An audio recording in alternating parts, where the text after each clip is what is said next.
นะโมตัสสะภะคะวะโตอะระหะโตสัมมาสัมพุทธัสสะนะโมตัสสะภะคะวะโตอะระหะโตสัมมาสัมพุทธัสสะนะโมตัสสะภะคะวะโตอะระหะโตสัมมาสัมพุทธัสสะ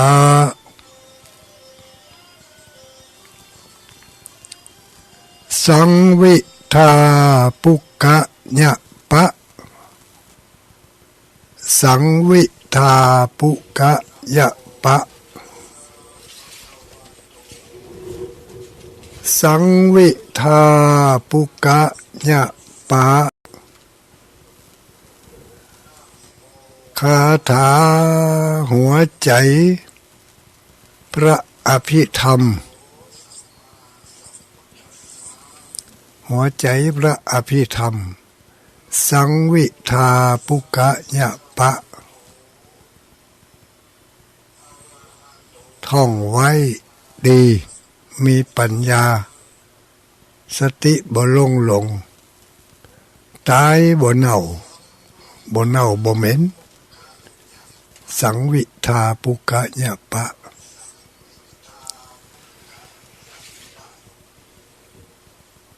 ปาอะกามุสุปาอะกามุสุอันนี้หัวใจศีลห้าท่องจำไว้แล้วนำไปศึกษาค้นคว้าดูคำแปลมันถ้าไปท่องได้เฮียนได้จะปิดทางไปสู่อบายภูมิทั้งสี่มีนรกเป็นต้นบ่ไปเยี่ยมไปขายแน่นอนปาอะกามุสุ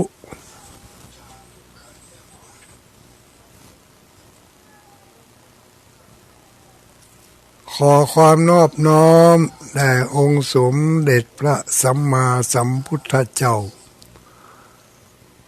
ขอน้อมอภิวาทแด่พระสัทธรรมเจ้าขอน้อมนมัสการพระอริยสงฆ์เจ้าขอถวายความเคารพมาอย่างท่านพระคุณเจ้าท่านเจ้าคณะพระสังฆาธิการ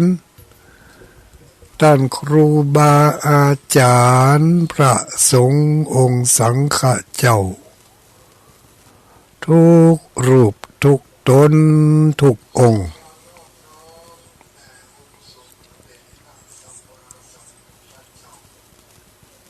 เจริญสุขเจริญพร สวัสดียามค่ำคืนมายังอุบาสกอุบาสิกาทั้งหลายทุกเพศทุกวัยทุกเพศทุกวัยคนหนุ่มคนแก่คนเฒ่าพระสงฆ์องค์สังฆเจ้าทุกรูปทุกตนค่ำคืนวันนี้เปิดเครื่องรับฟังแล้วก็ลองฟังไปพอจนจบขบวนการรับผิดชอบบริหารเวลาในค่ำคืนวันจันทร์ทุกๆวันตั้งแต่เวลา2 ทุ่มถึง4 ทุ่มโดยประมาณกล่าวกระผมอาตมาภาพพระครูปฏิภาณธรรมทินเจ้าอาวาสวัดพระธาตุม่อนจอมพออำเภอเวียงป่าเป้าจังหวัดเชียงรายอำเภอเวียงป่าเป้าจังหวัดเชียงรายจะได้มานำเสนอ สารพันอันละน้อยเพื่อแก่บรรดาผู้ฟังทั้งหลายนำไปเตือนจิตสะกิดใจนำไปทบทวนความจำที่เคยจือเคยจำเคยได้ยินได้ฟังมาแล้วอาจจะลืมไปกาหรือว่ามาได้ยินได้ฟังคำเตือกาเรื่องเหล่านี้ก็ บนนี้ไปไหนอยู่ในเรื่องของศีลเรื่องของธรรมน้ำธรรมคำสอนที่พระบวรสัมมาสัมพุทธเจ้า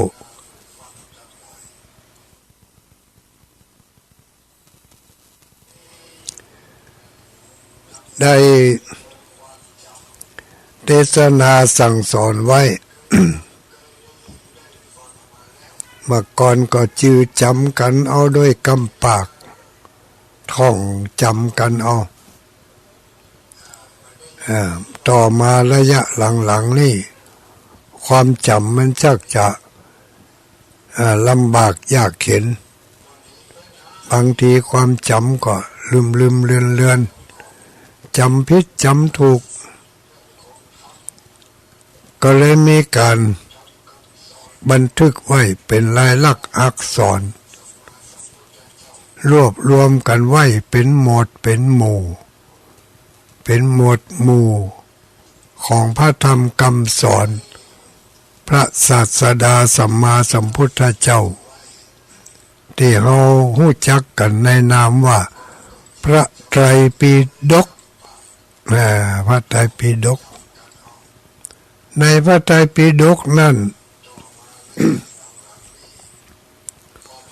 บรรดาท่านครูบาอาจารย์ท่านปรมาจารย์ทั้งหลายได้รวบรวมเป็นหัวข้อเอาไว้ว่าทั้งหมดนี่ที่เป็นคำสอนของพระพุทธเจ้าและใช้เวลาสั่งสอนพระพุทธบริษัททั้งหลายมาเป็นเวลา45 ปีตั้งแต่เริ่มวันตรัสรู้จนกระทั่งถึงวันเสด็จดับขันธปรินิพพานรวมเป็นเวลา45 ปี45 ปีนี่เพิ่นสอนอันยังประล่ำประเหลือมีมากมายก่ายกองแต่เพิ่นรวบรวมเอาไว้ว่ามีทั้งหมด 84,000 พระธรรมขันธ์84,000 พระธรรมขันธ์แต่ละขันธ์นั่นก็มีข้อแยกแจกย่อยออกไปแถมหลายหัวข้อหลายเรื่องหลายราวอันนี้ที่มีมาในพระไตรปิฎกที่เพิ่นบัดทันได้เก็บไว้ก็ยังมีสำนักอยู่ มีสำนักอยู่นอกพระไตรปิฎกก็มีที่เพิ่นรวบรวมไว้เป็นหมวดเป็นหมู่อันนั้นมีอยู่ 84,000 พระธรรมขันธ์แต่ละขันธ์ก็มีทำหลายเรื่องหลายราวจะอยู่ในหันหมด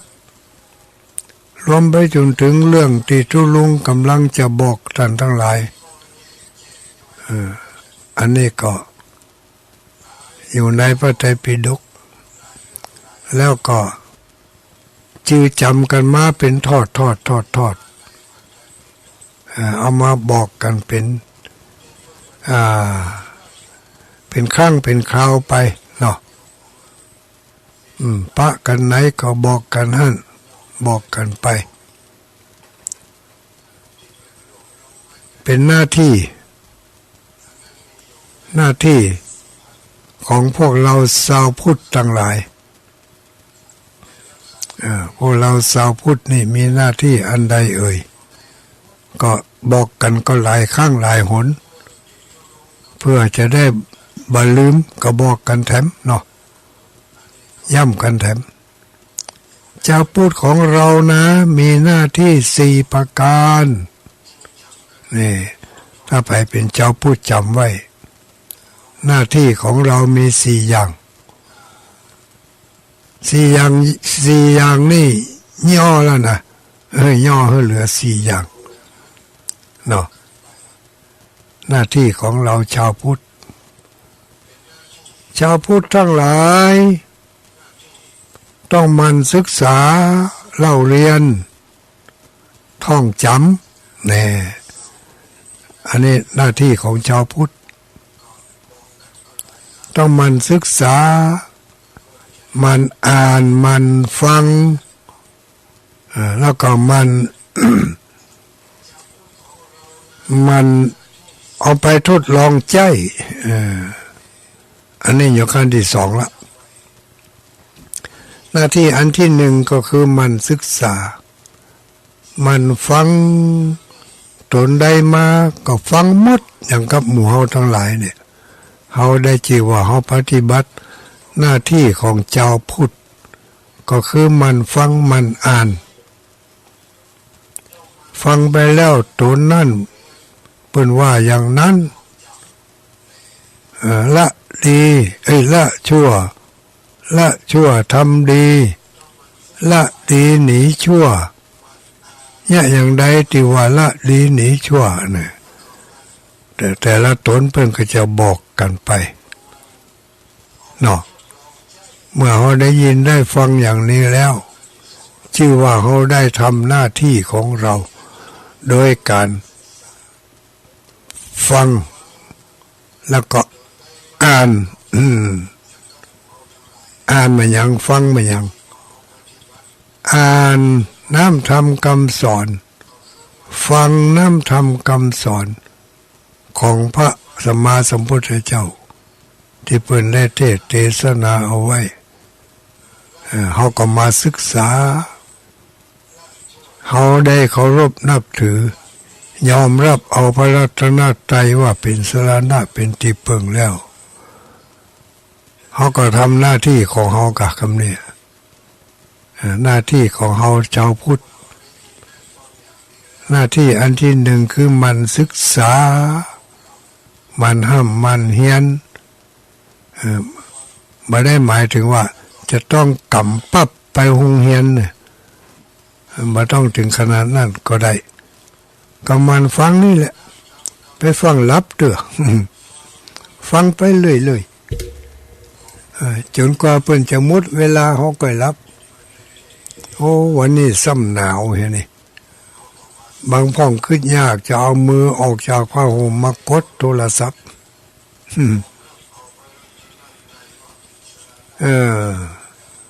วันนี้จะกดอูตุลุงกดบกดบูเนี่ยเดี๋ยวพอกันมือกระด้างเห็นแล้วไอ้น่ะ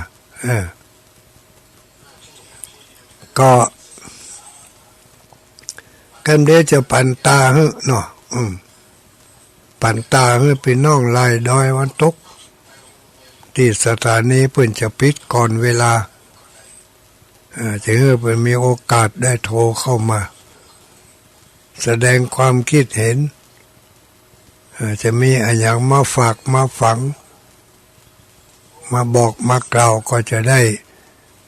เปิดโอกาสให้กันตอนนี้ยังบอกเปิดเด้อห้ามโทรเด็ดขาดถ้าใครโทรมาตอนนี้ไม่แท้แตบเลย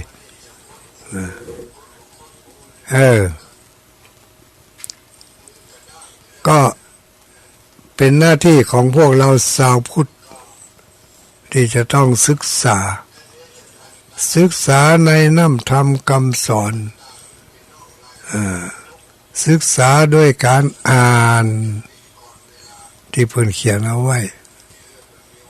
มาได้อ่านที่เพิ่นเขียนเอาไว้ก็ฟังที่เพิ่นได้ฟังประเด็นนี้มันฟังมีโอกาสได้ฟังหลายช่องทางฟังสดบ่ตันเนี่ยอันใดก็ดีเนี่ยอันใดก็ดีทำฟังไม่ปฏิปต่อกันหาโอกาสหาจังหวะดีๆเปิดฟังย้อนหลังก็ได้ เปิดฟังย้อนหลังก็ได้นี่มันมาใส่ในยุคสมัยใหม่แล้วลูกเขาเนี่ยได้เขาก็ลุ่นด้วยเขาแต่เขาเอาในสิ่งที่มันเป็นสาระเป็นประโยชน์กับตัวเขากับครอบครัวกับเจ้าหมูเจ้าจุมมันก็จะเป็นประโยชน์แต่ถ้าหากว่าเขาลุ่นโดยไม่ได้แต่ต้องให้ดีก็มีพิษมีภัยเหมือนกันต้องมันฟังถึงจะเข้าใจฟังทุกเรื่องฟังทุกอย่างแต่ว่าเขาจะเอามาใจทุกอย่างหรือไม่มันอยู่ในดุลยพินิจของหมู่เฮาทั้งหลายคำสอนของพระพุทธเจ้า84,000พระธรรมขันธ์มันไปเฮียนเสี่ยงสักตัวเนาะแต่ก็เป็นว่านั่นนะสมมติว่า84,000พระธรรมขันธ์นี่มันอยู่ในคู่นี่แหละเนาะโอ้ในคู่ที่เข้านั่นนะทีนี้เขาก็ยิบออกมาให้น้อยกะยิบออกมาให้น้อยฟังเปิ่นอู้แล้วเขาก็นำมาใจพอนำออกมาศึกษาเฮียนหู้หน้าที่ของชาวพุทธศึกษาไปอยู่ในรถก็ศึกษาได้อยู่ในเฮือนก็ศึกษาได้อยู่ในป่าในสวนที่ไหนก็ศึกษาได้ก็คือศึกษาจากการฟังมันเป็นช่องทางที่ทำให้เกิดปัญญาช่องหนึ่งคือสุดสังละพะเตพลังละพะเตปัญญังสุดสังละพะเตปัญญังการฟังด้วยดีย่อมเกิดปัญญาเนี่ยถ้าฟังบ่ดีก็เกิดปัญหาถ้าฟังดีๆเกิดปัญญาหมู่ฟังบ่ดีที่มันเกิดปัญหาเพราะมันฟังหาเรื่องฟังตั้งท่าฟังคอยจับผิดจับถูกนี่ฟังหาเรื่องเกิดปัญหาละแน่นอนเปิดอูอย่างหนึ่งมันเข้าใจไปแถมอย่างหนึ่งเปิดว่าแมวมันว่ากระต่ายเนี่ยฉะนั้นเนี่ยคือหมู่ที่ฟังบางทีฟังบ่ได้ซับจับไปกระเดียดทำต่างหากเปิดว่าอย่างนี้เอาไปแม่ไปอูเป็นอย่างอื่นไปเหรออันนี้ก็ฟังเหมือนกันนะแต่ไม่ใช่ว่าฟังด้วยสุดสังละพะเตปัญญังฟังด้วยดีเกิดปัญญาฟังไม่ดีเกิดปัญหาเพราะฉะนั้นการศึกษาเป็นเรื่องหนึ่งที่จะช่วยกันอนุรักษ์ไว้ซึ่งคำสอนของพระพุทธเจ้าเป็นหน้าที่ของพวกเราชาวพุทธทั้งหลายที่จะต้องทำต้องทำหนึ่ง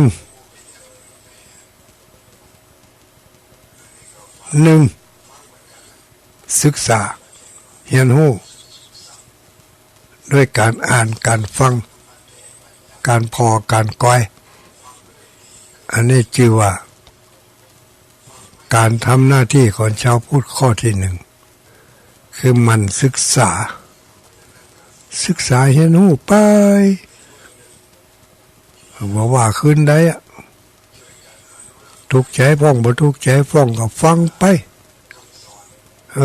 ถ้ามันไปจับใส่คล็อกมันแล้วก็อีกาถ้ามันไปแล่นมาน่ารำคาญเว้ยบิดเครื่องหนีไปฮะนี่เขาต้องทำหน้าที่ของเขาหน้าที่ก็คือมันศึกษา ศึกษาอย่างนำธรรมคำสอนของพระสัมมาสัมพุทธเจ้าเนาะเป็นหน้าที่ของเราที่จะต้องทำต้องปฏิบัติคืนวันนี้คืนวันจันทร์ขออนุโมทนาสถานีวิทยุทุกที่ทุกแห่งที่รับสัญญาณจากคลื่นสีขาวเพื่อชาวประชานำเอาเสียงธรรมเสียงแห่งคุณงามความดีเสียงแห่งความปลื้มอกปลื้มใจนำไปสู่ผู้ที่เพิ่นตั้งใจจะฟังก็สมความปรารถนาที่ได้ยินได้ฟังความสมปรารถนาของคนฟังมีด้วยประการฉันใดก็ขอความตั้งอกตั้งใจความมุ่งมา่ปรารถนาของทางสถานีจงมีความสำเร็จเนาะทุกที่ทุกแห่งทุกสถานีบริหารกิจการงานใดๆอยู่ก็ขอให้ภารกิจของท่านจงสำเร็จเหมือนกับที่ปู่อุ้ยแม่อุ้ยได้สำเร็จการฟังก็เพราะสถานีวิทยุแห่งนี้ได้ส่งคลื่นมาทางอากาศเข้าไปในบ้านในจองในหอในเฮือนของปู่อุ้ยแม่อุ้ยทั้งหลายเป็นบุญของปู่อุ้ยแม่อุ้ยโดยที่มีโอกาสมีเวลาได้ฟังยังสถานีวิทยุแห่งนี้จะไปลืมขอบคุณเพิ่นเนอะแม่อุ้ยปู่อุ้ยมีบุญก็แบ่งบุญให้เพิ่นด้วยพ้องการแบ่งบุญให้เพิ่นนี่มันบ่ใช่เสี่ยงนะยิ่งแบ่งยิ่งนักแบ่งให้เพิ่นนักเท่าใดเฮาก็ได้บุญนักเพิ่มขึ้นเท่านั้น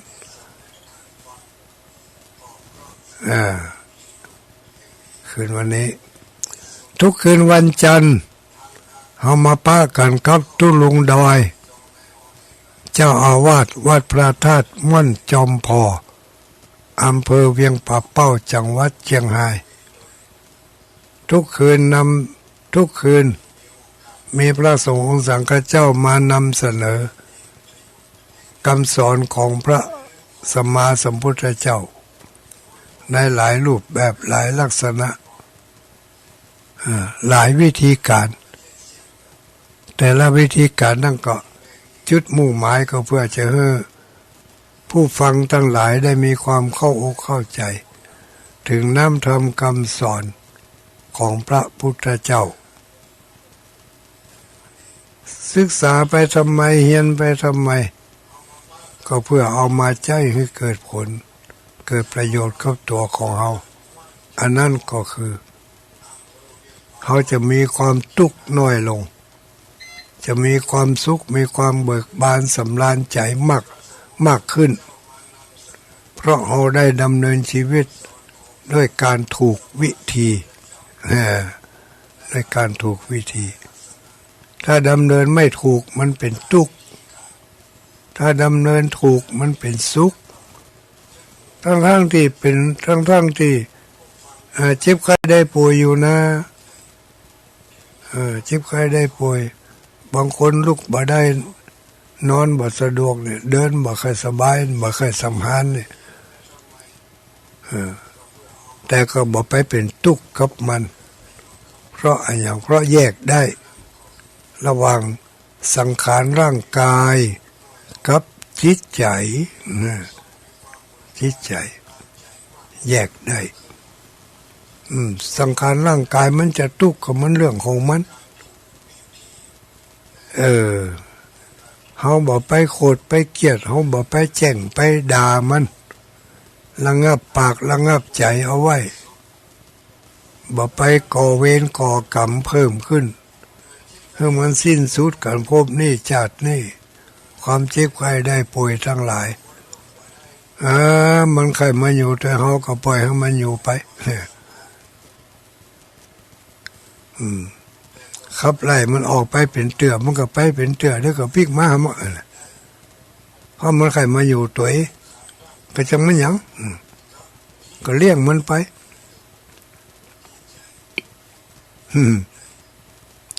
เลี้ยงมันก็เลี้ยงเฮานั่นเลี้ยงเฮาก็เลี้ยงมันนั่นแต่ว่าเขาแยกกันได้โดยที่ว่า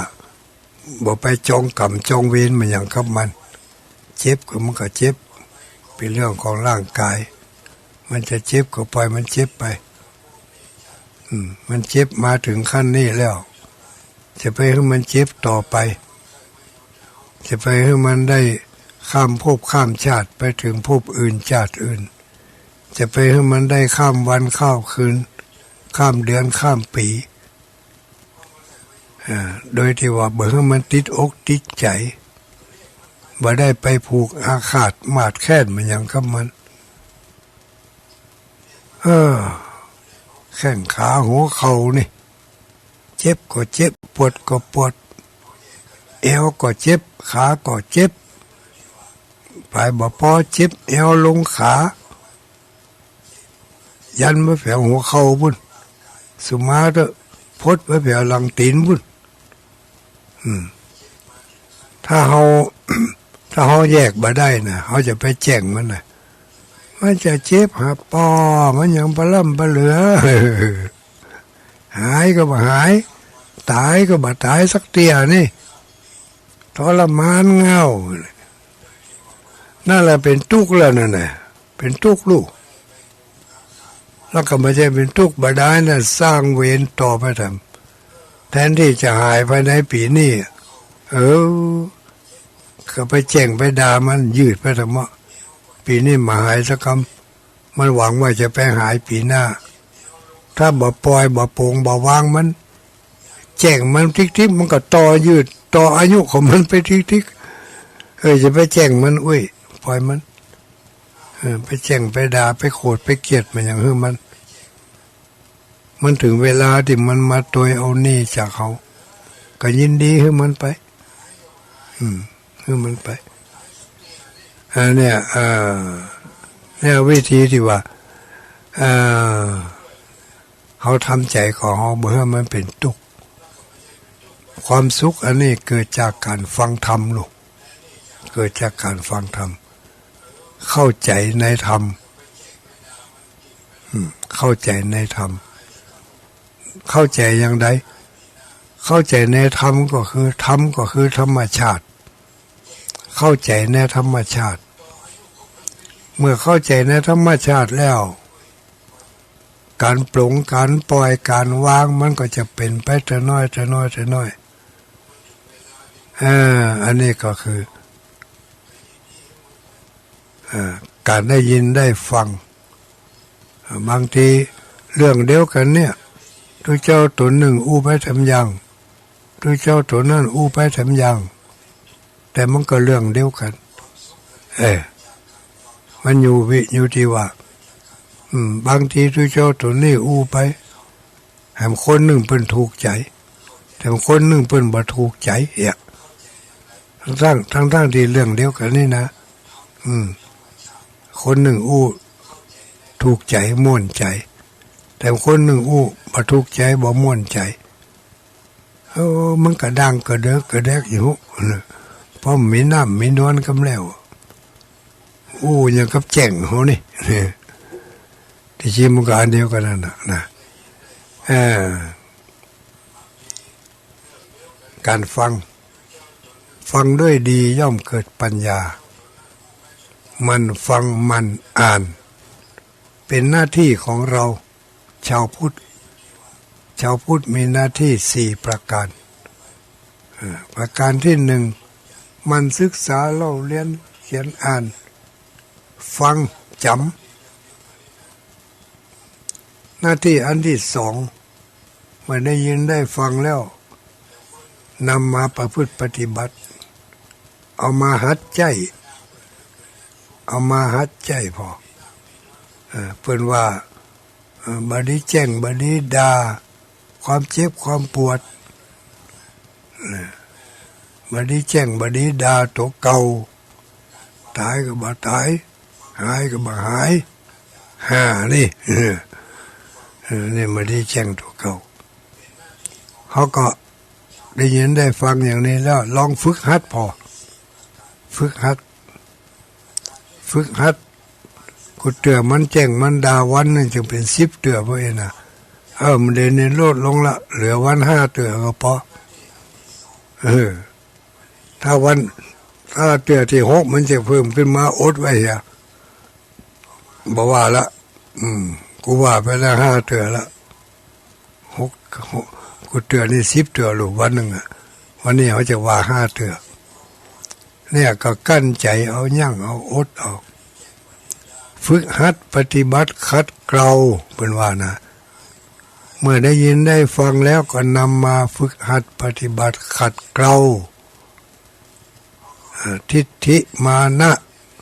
ความกระด้างกระเดืองความถือเนื้อถือตัวความอดหู่อดลวกความขี้อิจฉาริษยาเปิ่น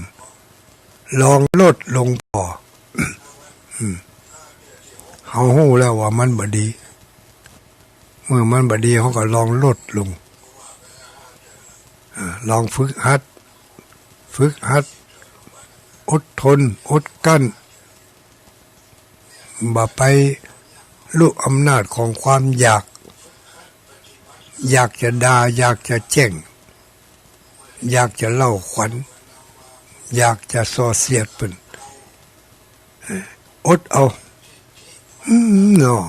ถ้าเป็นอย่างตะวาเนี่ยบ่มีนะมึงเฮ้ยจะได้ตะวานี่กูด่าทะลุทะปังวันนี้กุมด่าแล้วฝึกหัดปฏิบัติขัดเกลา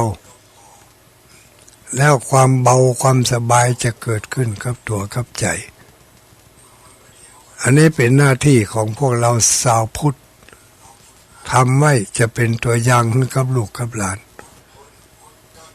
หน้าที่ของเราก็คือ1มันศึกษาเราเรียนมันอ่านมันฟังคำสอนของพระพุทธเจ้าหน้าที่อันที่2ก็คือเมื่อได้ยินได้ฟังแล้วลองเอามาใจเอามาหัดพอความคิดเก่าๆเดิมๆเอาไว้หันก่อนลองมาหัดเนี่ยอย่างที่ได้ยินได้ฟังมาใหม่ๆนี่ลูกเขาจะเป็นคนใหม่ขึ้นมาถ้ามาอ่านเขาก็เป็นคนเก่าอยู่อย่างนั้นล่ะย่ำตันแก่แต่ก็เพราะเป็นคนเก่าเพราะนิสัยเก่าๆเดิมๆไม่ได้ขัดเกลาออกเสียเลยนี่หน้าที่ของชาวพุทธก็คือปฏิบัติขัดเกลา หน้าที่อันที่3ของพวกเราชาวพุทธเมื่อได้ยินได้ฟังแล้วลองนำมาประพฤติปฏิบัติพอเนี่ยถ้าได้ผลเกิดความสงบได้รู้เกิดความสุขได้รู้เกิดความเย็นได้รู้เกิดความหมดอกหมดใจได้รู้เอาไปเผยแผ่ต่อไปเผยแผ่โดยการบอกกล่าวบอกปากต่อปากสืบกันไปอู้กันไปในกาดในลีน้ำตาหนทางที่ชุมชนที่ไหนได้อู้ได้จากันแล้วก็ลอง ลองแนะนำพอนี่ตัวมาคำมาคืนตัวจังฟังทุเจ้าพ่องก็คำฟังสักตัวทุเจ้านะ7 โมงกินข้าวแล้วเขาก็รับเขาก็รับปุ่นมันไปตื่นเอาตี 1 ตี 2ปุ่นกำนั่งก็ขวาดเขตยังไกลไม่ใครเนอะมันตึงบันลับเนี่ยจะได้ก็ได้มันตึงบันลับนี่ก็ลองพอเอาอีก ลองฟังทุเจ้าพอกะเปิดมาให้ฟังกูขึ้นลูกลองถ้าเขาฟังถ้าเขาบักให้ฟังเขาก็แต่งฟังเอาแต่งฟังไปจะนั่นอ่ะฟังพ่องแต่เปิดรับไว้ขนาด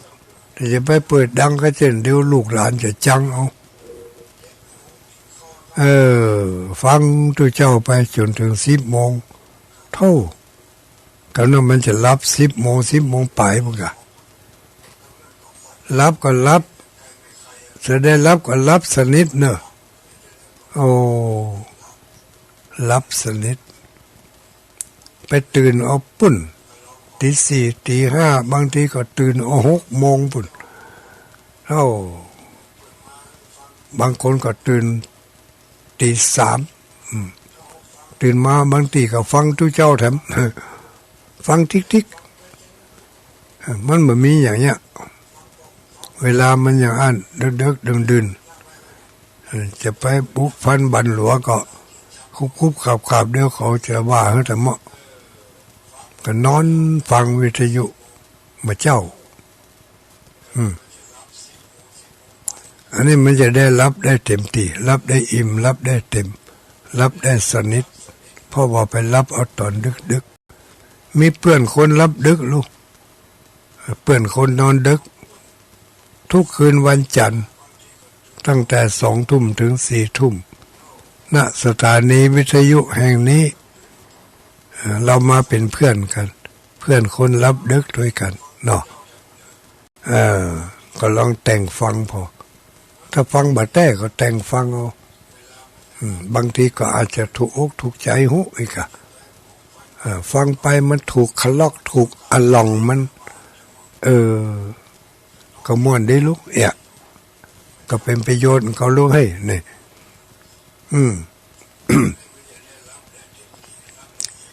หน้าที่ของพวกเราชาวพุทธที่มันศึกษามันอ่านมันฟังหน้าที่อันที่2เมื่อได้อ่านได้ฟังแล้วเข้าใจแล้วลองเอามาปลดมาปล่อยมาปลงมาวางพอลองเอามางดมาเว้นพอนี่ชื่อว่าได้ปฏิบัติตามคำสอนเมื่อปฏิบัติแล้วงดแล้วอดแล้วทนแล้วมันเกิดความสงบเกิดความสุขดี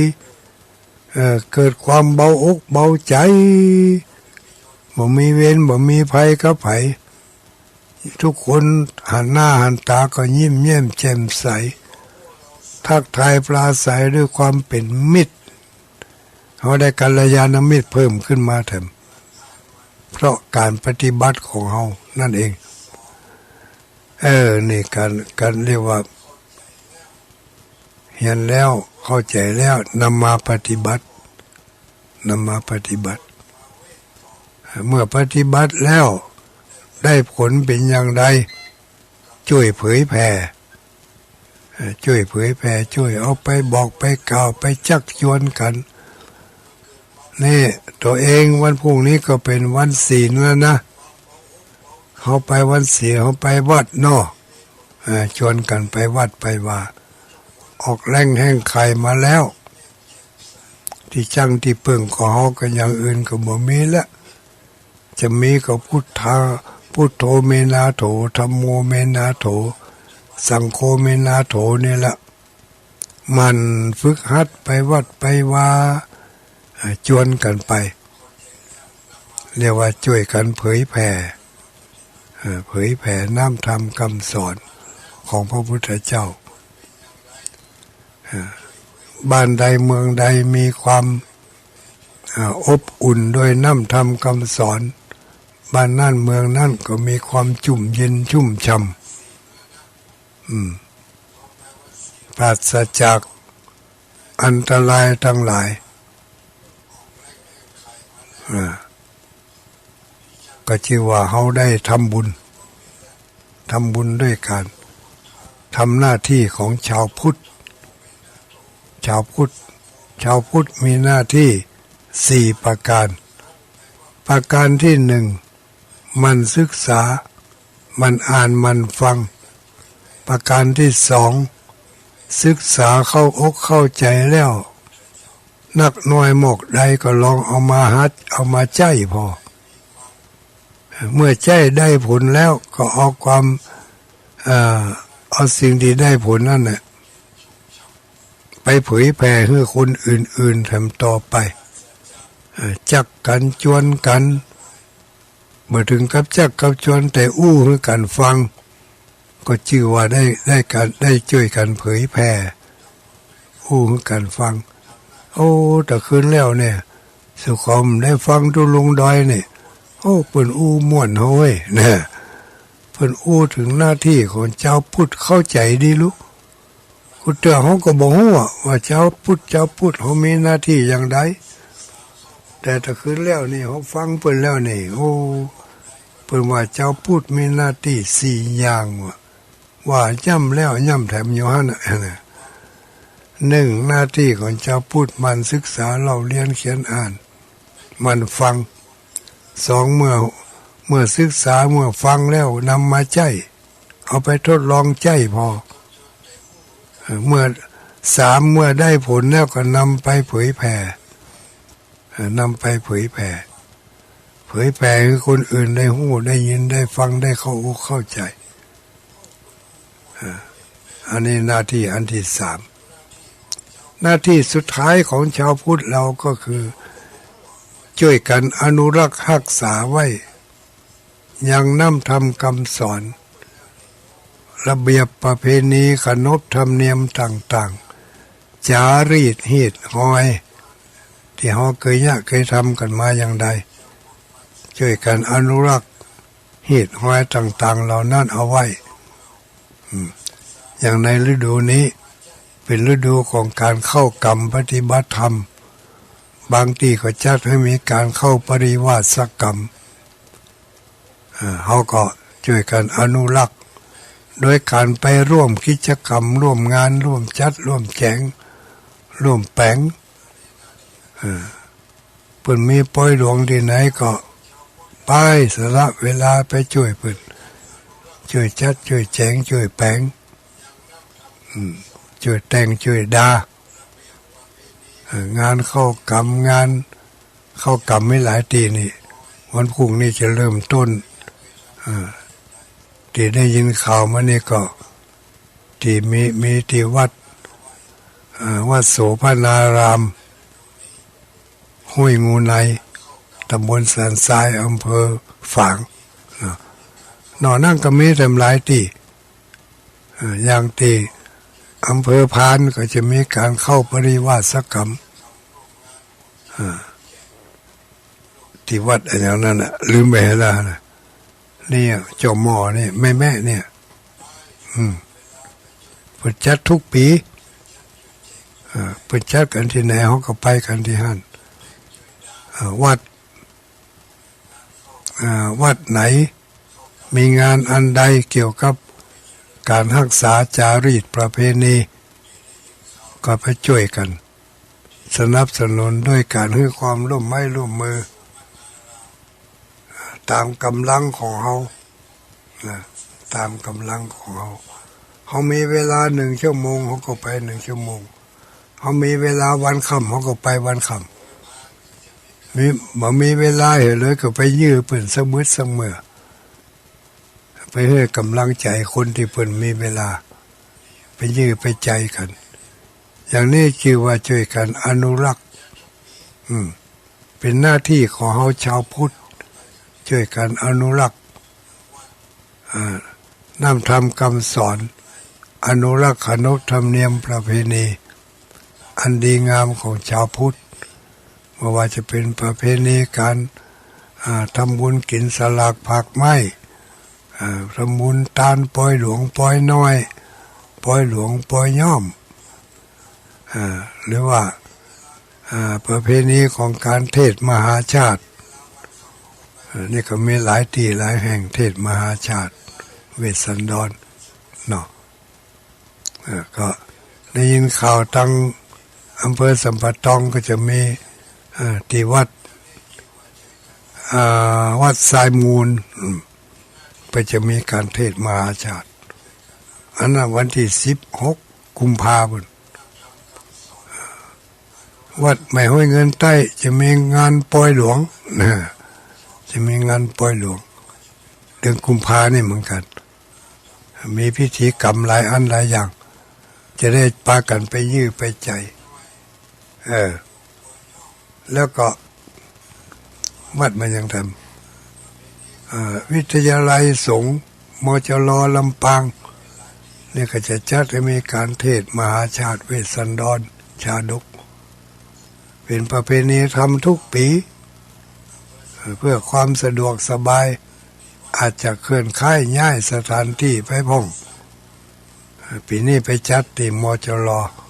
สถานที่กว้างขวาง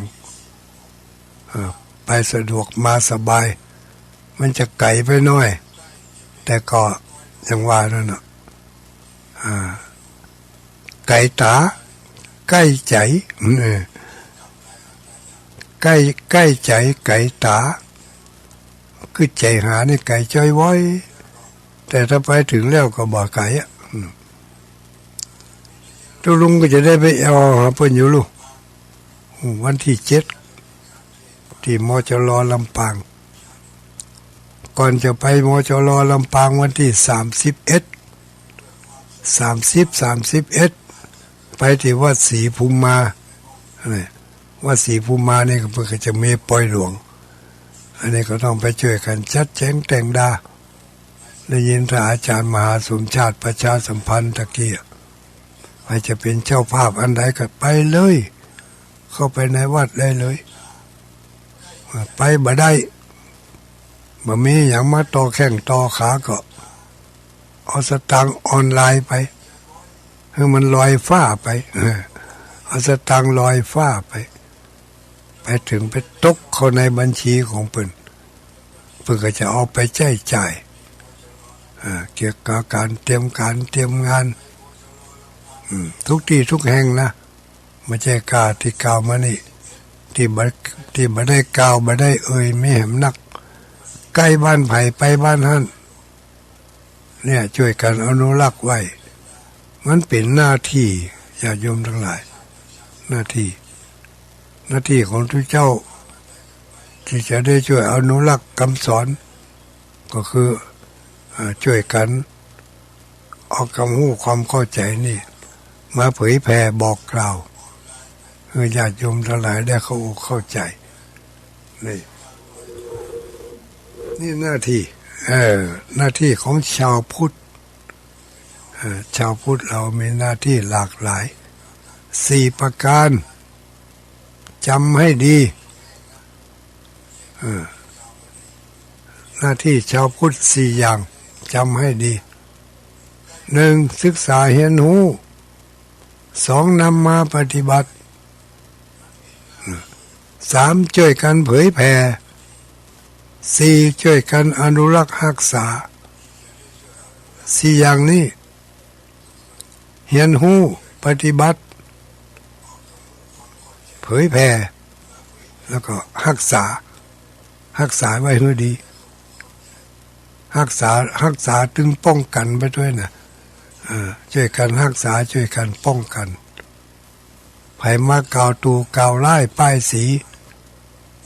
เหล่าขวัญนินทาทุกเจ้าวัดตัวอย่างอันอย่างนี้ก็ ช่วยกันปกป้องไว้ด้วยถ้ามันบ่เป็นความจริงเขาจะได้ช่วยกันรักษาปกป้องรักษาทั้งศาสนาวัตถุศาสนาบุคคลศาสนาธรรมและศาสนาพิธีรักษาได้ทุกอย่างชื่อว่ารักษาพระศาสนาเนาะเพราะว่าพระพุทธศาสนานั่นจะต้องมีศาสนาธรรมต้องมีศาสดาคือพระพุทธเจ้าเดี๋ยวนี้พระพุทธเจ้าบ่มีละก็เหลือแต่พระธรรมและพระวินัยเป็นพระพุทธเจ้าแทนพระองค์ท่านแล้วก็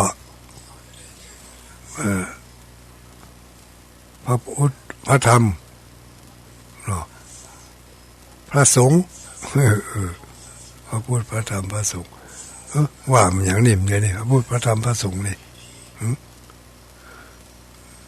หน้าที่ของชาวพุทธเนาะสี่อย่างว่ากันไปแล้วก็ฝากกันเอาไว้ด้วยจำกันให้ดี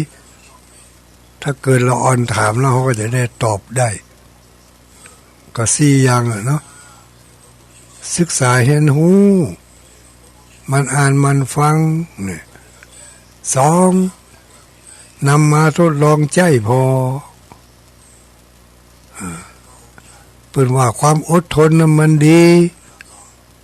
อดได้เป็นยามีปัญญาแป้เปิ้นมันดีอย่างใดก็ลองอดพอผัวมันจะด่าเข้าบ้านจมมาเจ็มโอดเอาไว้บัดโตตอบมันแล้วมันดีอย่างใดก็ต่อเมื่อเขาหันผลมันเนาะถึงจะรู้ว่ามันดีอย่างใดอยู่บ้านกับลูกกับเต้ามันแซมโอดเอาไว้ปล่อยมันว่าไว้ทิกมันเมื่อยปากมันก็ยั่งถ้าเขาไปต่อปากต่อกรรมมาเดี๋ยวขึ้นนี่เรียกว่าทดลองใจทดลองใจแล้วได้ผลเป็นประการใดก็เอาผลที่เขาได้นั่นแหละไปเผยแผ่แนะนำบอกกล่าวจักจนคนอื่นให้ได้ทำตัวเขาดีนะเชื่อร้องว่าต่ออย่างทุกเจ้ากำลังเผยแผ่อยู่แล้วเนี่ยอันนี้คือหน้าที่ทำหน้าที่ของชาวพุทธช่วยกันเผยแผ่ต่อไปก็ช่วยกันอนุรักษ์รักษาหน้าที่อันที่สี่ช่วยกันอนุรักษ์รักษาขนบธรรมเนียมประเพณีจารีตฮีตห้อยต่างๆไว้ให้มันดีนี่เมื่อเขาทำหน้าที่สี่อย่างนี้ได้แล้วเขาจะได้มันอย่างญาติโยมทั้งหลายสิ่งที่เขาจะได้ที่ตามมาเป็นอานิสงส์ของการทำหน้าที่ของชาวพุทธทุกอย่างต้องมีผลที่เขาทำนั่นคือเหตุการศึกษาเล่าเรียนคือเหตุการปฏิบัติตามน้ำธรรมคำสอนคือเหตุการเผยแผ่บอกกล่าวชี้แนะชี้นำเหตุอันนี้เป็นเหตุการช่วยกันอนุรักษ์รักษาอันนี้ก็เป็นเหตุนี่เมื่อเขาทำเหตุสี่อย่างนี้แล้วเขาจะได้พระอานิสงส์ที่มันเป็นผลก่อนที่จะได้อานิสงส์มันเป็นผลอย่างไรเดี๋ยวจะขอรับสายจากพี่น้องสายที่เป็นอัพเนาะที่เป็นอยู่ก็พอไปได้บัดตลอดบอกว่าจะเป็นสายไฟหินก็ดีสายพระพุทธบาทอุดมก็ดี0932722499 0932722499ขอเปิดรับสายจากพร้าวเชียงดาวแม่อายชัยประการฝางเนาะแม่ริมแม่แตงสันทรายสารปีเชียงใหม่สารปีดอยสะเก็ด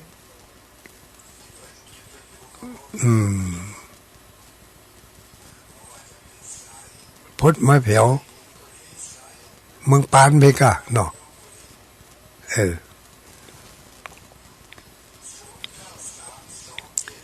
ที่เป็นรับสถานีวิทยุ ที่เพิ่นจะปิดก่อนเวลาที่จะจบก่อน4 ทุ่มเนี่ยโทรเข้ามาได้เลยเนอะ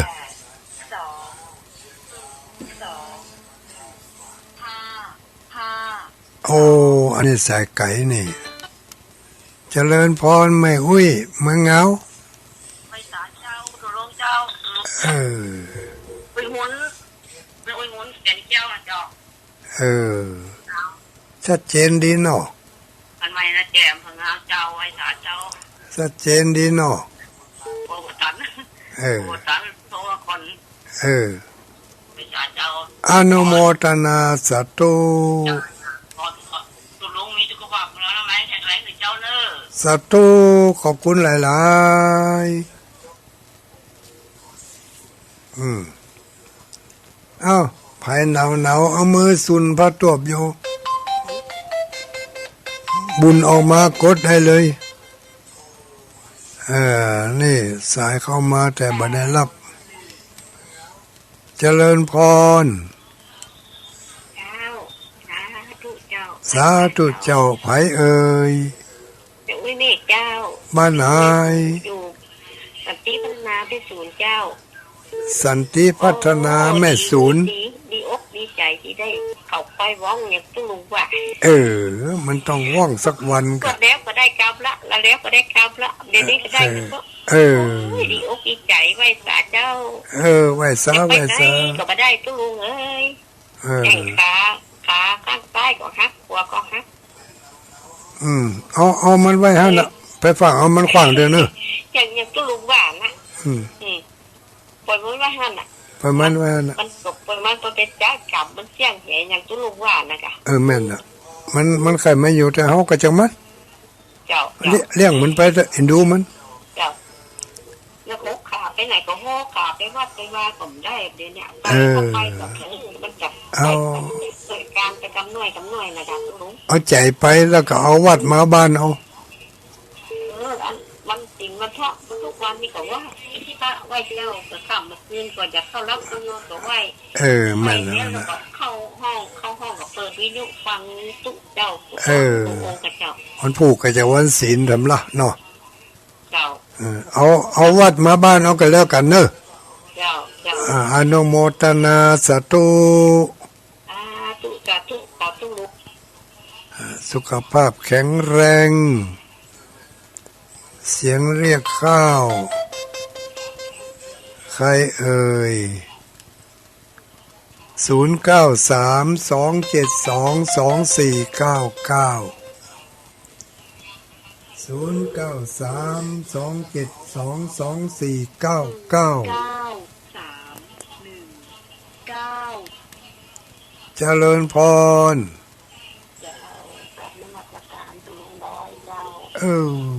เพราะหนาวอ่ะหนาวเจ้าอยู่ไหนนี่อยู่บ้านเชียงมันหมู่3เจ้าบ้านอย่างก็เชียงมันหมู่3เจ้าเจห่มเจ้าโอ้เจห่มนี่ก็มีเชียงมันเหมือนกันกะเจ้าชัดเจนดีเนาะเจ้าชัดเจนดีเจ้า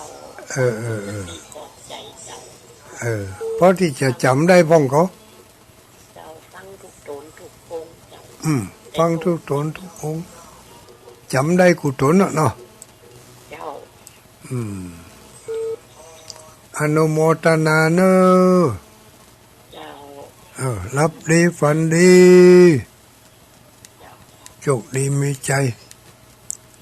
หน้าที่เจ้าหน้าที่ของชาวพุทธนะ4อย่างนะหน้าที่ของชาวพุทธเรามี4อย่างนะจำให้ดีนะมันจะได้ว่าบ่เป็นเสียงมันจะได้ว่าเป็นตุ๊ด0932722499เจริญพรไผเอ่ยไม่น้อมเจ้าไม่น้อมตาจางกะตาจางเมียงหนองรอกชัดเจนดีเนาะชัดเจนดีฟังต้องมือเด็ดยาวฟังสถานีหน่อย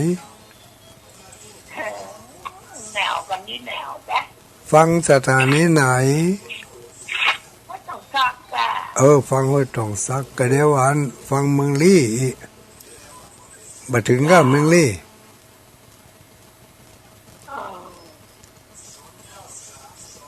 อนุโมทนาเนอย้ำมาเดียวนี่มันมีมันมีเครียดเนาะมันหนาวมันเข้าเลาะหมดอ่ะแต่ให้เข้าแนวพุ่นอ่ะมันเข้าไปในหูเห็นหมดอ่ะจ้าบางตัวก็นั่งพวกขายไก่งอนอยู่บนต้นไม้พุ่นอนุโมทนาสาธุ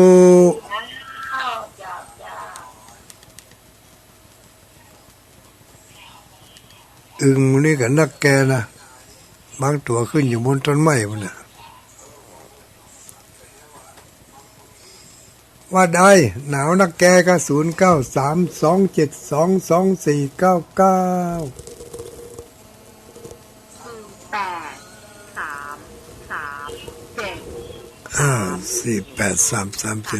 เจริญพรเอาแล้ว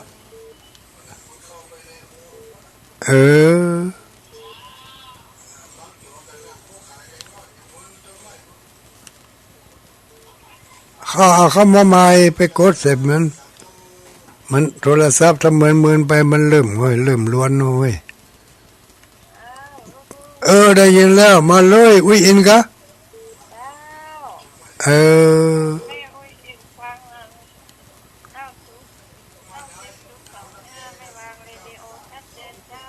ฟังไม่วางเรดิโอ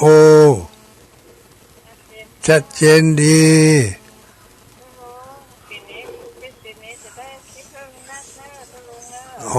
มีนักอยู่แต่ดีละ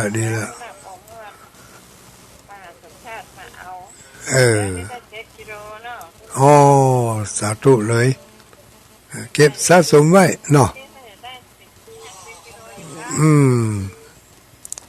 ก็ได้นักตัวใดก็ดีแต่อันเนาะอนุโมทนาเนอสาธุ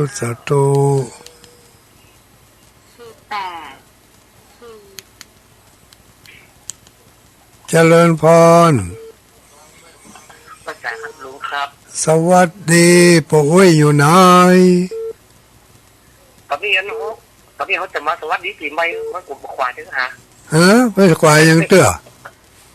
ย่ำเสียงเดือนเด้อลูกเนาะย่ำเสียงเดือนเด้อกี่วันเนาะตัวลุงเนาะจะถึงนั้นสิ้นเดือนเนาะก็นั่นน่ะกะเสียงเดือนเขาก็สวัสดีปีใหม่เดือนใหม่แหมกะครับได้2ต่อเมียงน้ำแพร่ขุนตาลไปครับเน้อผมลงขี้เมียงน้ำแพร่ขุนตาลครับน้ำแพร่ขุนตาลเขาได้กัดจังไห้เขาได้กัดขุนตาลน้ำแพร่ขุนตาลมันอยู่ตำบลอำเภอใดนี่อันขุนตาลนี่มันเนี่ยออกจากเทิงว่าหรอครับจากเทิงตะกอนครับตะกอนมันเป็นอำเภอเทิงนอกอยากจากเทิงมาแล้วอยู่ตำบลใดผมอยู่ตำบลยางหอมครับผมตำบลยางหอมอำเภอขุนตาลจังหวัดเชียงรายครับฟังสถานีไหนนี่ขุนตาลนี่ตอนนี้ผมฟังอันเชียงแสนสมพันธ์หรือว่าสมพันธ์เชียงแสนเนี่ยครับ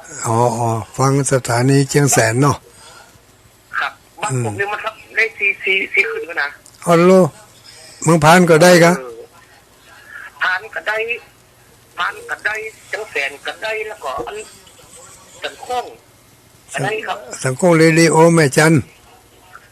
แม่สายครับแม่สายกะแม่สายถ้าแม่สายได้อยู่เนาะดาวตรงนี้หมดเลยอันก็สถานีได้สถานีหนึ่งดับไปห้องเหมือนเดลอนเนาะครับมันหมุนได้ตลอดนะอันนั้นดับกับหมุนไปทั้งนั้นแถมบ้านผมลมตึ้งอ่ะฝนตกก็ฝนแบบนี้ครับมันมีแต่ลมได้ยินหนาวอยู่นอกบ้านผมได้จะรู้นักแกครับจัดเก็บดีครับอนุโมทนาเนอโทรมาหากันบ่อยๆเนอะสายเหนือสาธุโชคดีมีใจ โชคดีมีใจโชคดีปีใหม่2632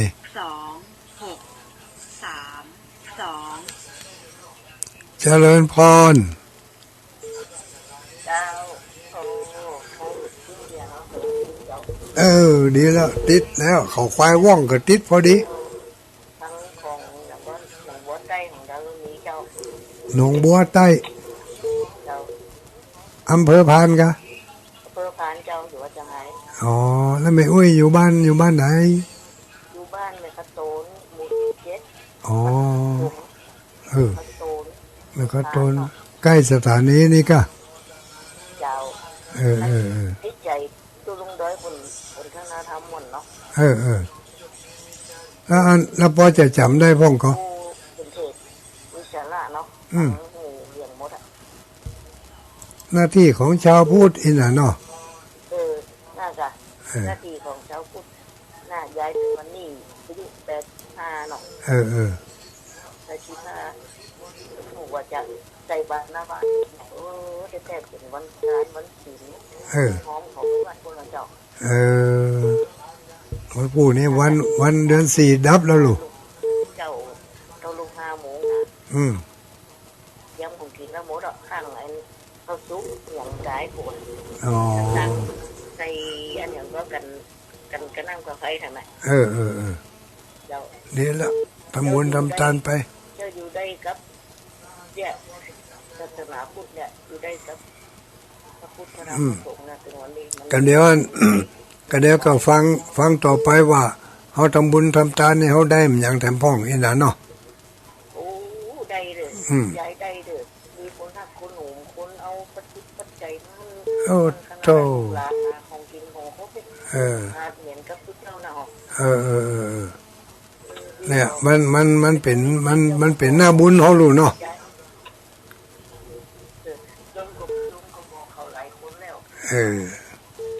จังนี่ไปจังนี่ดีศาสนาพุทธเนี่ยคนเขาว่าเกิดมาไม่ได้เสียจากเกิดเขาช่วยกันเผยแผ่ไปอีกอ่ะเสียนะคนสมเจดีไปวัดเองทำบุญนักบดีว่าเป็นคนว่าเขาเข้าใจจะอ้างก็เรื่องของเขา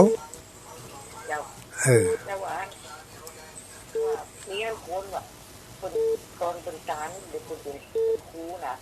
เป็นการเป็นขายน้าคนเป็นการอย่างว่าโรงเรียนแสนหนึ่งดังนั้นมาคนกับตุ๊กเนาะคนกับมือจังคนกับไปเสาะยิงปกเสียงกับมือคนกับแกงเพราะมันมีอย่างกับปลากระเพาะเนี่ยเป็นที่เดียมเป็นตุ๊กเอาอนุโมทนาเนอะเว้ยเนอะรับดีฝันดีเห็นเนอะวันผู้ก็เก็บตัวไปวัดไปว่าอนุโมทนาสาธุ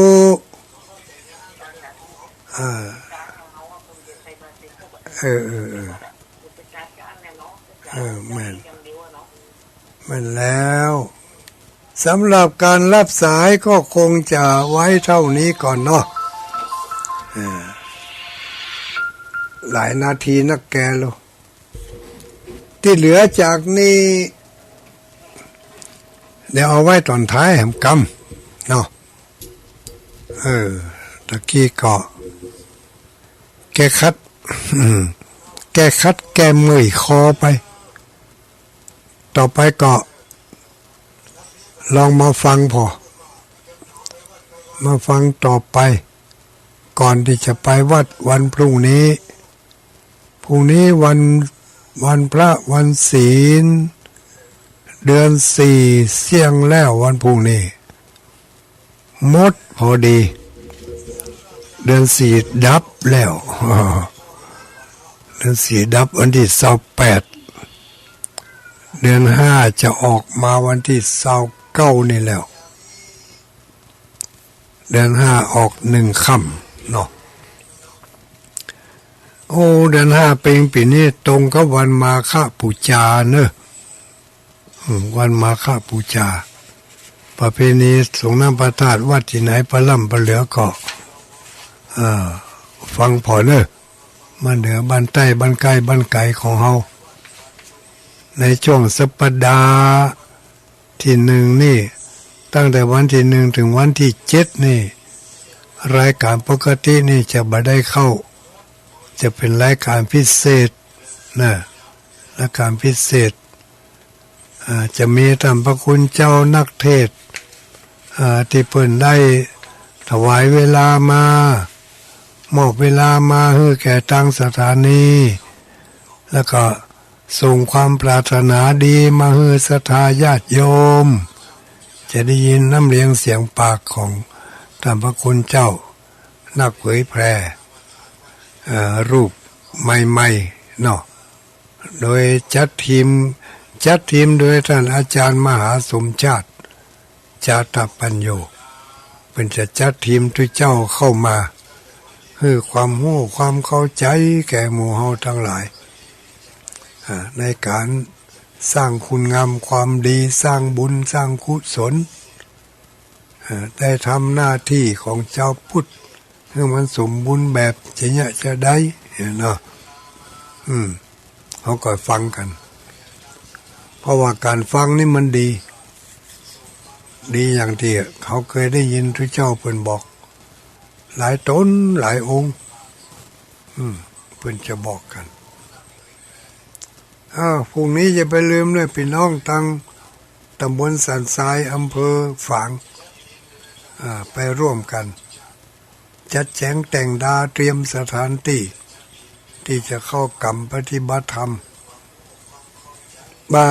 มาเลยบัลลังก์จะได้รับน้ำฟ้าสายฝนแล้วก็ลมแรงเนี่ยก็ได้ยินพยากรณ์อากาศมันว่าฉะนั้นนะแต่ก็ไม่เป็นไรเนาะถือว่าพระคุณเจ้าเขาก็ได้ไปสร้างบารมีหลายตอนสร้างขันติบารมีสร้างอธิฐานบารมีสร้างหลายอย่างบารมีหลายชั้นทำบุญตะกี้ว่าข้างไว้ว่าผู้ที่ทำบุญผู้ที่ทำคุณงามความดีทั้งหลายเนี่ยเขาจะได้มันยังเป็นสิ่งตอบแทนหรือว่าเขาได้สร้างเหตุคือการทำบุญแล้วเขาจะได้รับผลคืออะไรแน่ผู้ที่ทำบุญทั้งหลายเขาทำมาเมื่อเขาได้มันอย่างพ่องนี่นะตะกี้แม่อุ้ยเมืองพานเพิ่งก็บอกว่าโอ้ได้หลายอย่างได้ความฮักความเอ็นดูได้ความเอื้อเฟื้อเผื่อแผ่เนาะอันนี้ในหลักธรรมเพิ่นว่าเอาไว้นะครูบาอาจารย์เพิ่นว่าเอาไว้เพิ่นรวบรวมเป็นหัวข้อเอาไว้ว่าที่เขาทำบุญทำคุณงามความดีมาต่างๆเนี่ยสิ่งที่เขาจะพึงได้รับอันนั้นก็คือ1มะนาโป1มะนาโปไม่ใช่มะนาวนะไม่ใช่มะนาวบะโอนะมะนาโปผู้ที่ทำบุญทำกุศลทำคุณงามความดีบ่อยๆข้อที่คนนั้นจะมีจิตใจเบิกบานแจ่มใสมีจิตใจเบิกบานแจ่มใสมันมีความขิ้งโคตรเล็กโคตรน้อยมันมีความอาฆาตมาดร้ายใจเบิกบานมันมีความละทมตรมใจคนที่ทำคุณงามความดีบ่อยๆนี่นะทำบุญบ่อยๆเนี่ย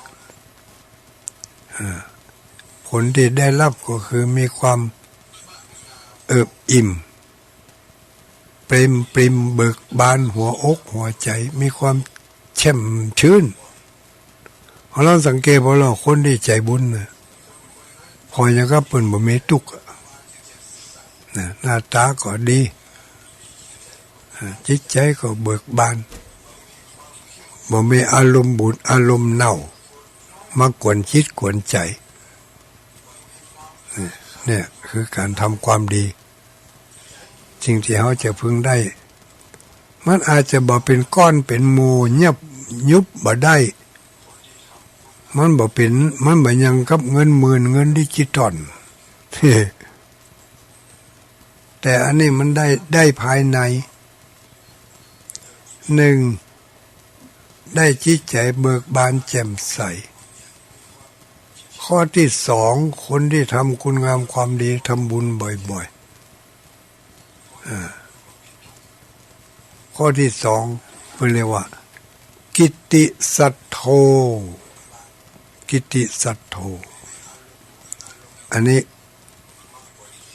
คนที่ทำบุญทำกุศลทำคุณงามความดีบ่อยๆจะได้กิตติสัทโธคือเป็นผู้ที่มีชื่อเสียงฟุ้งซ่านชื่อเสียงฟุ้งขจรกระจายไปไกลมีชื่อมีเสียงเป็นที่หู้จักของคนและเทวดา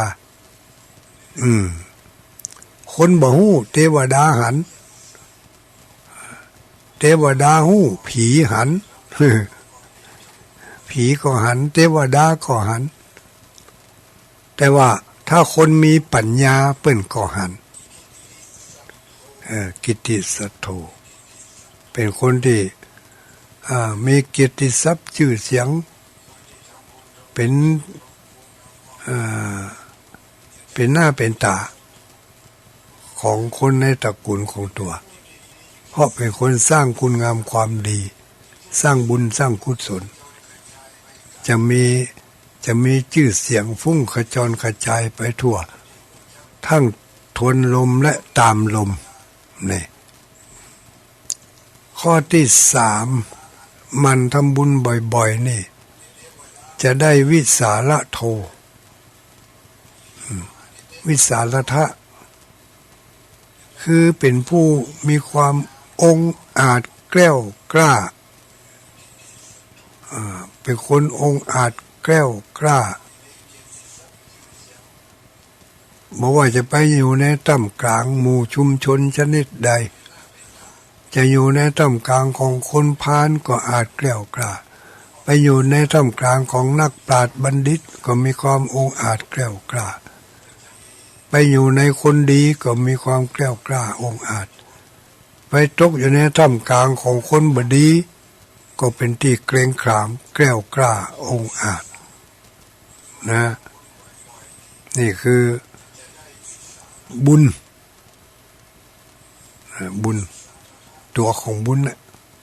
หรือว่าเมื่อทำบุญแล้วจะได้สิ่งนี้ที่เป็นรูปธรรมคือความมีความองอาจมีความอาจหาญองอาจเบิกบานบ่มีความฟุ้งซ่าน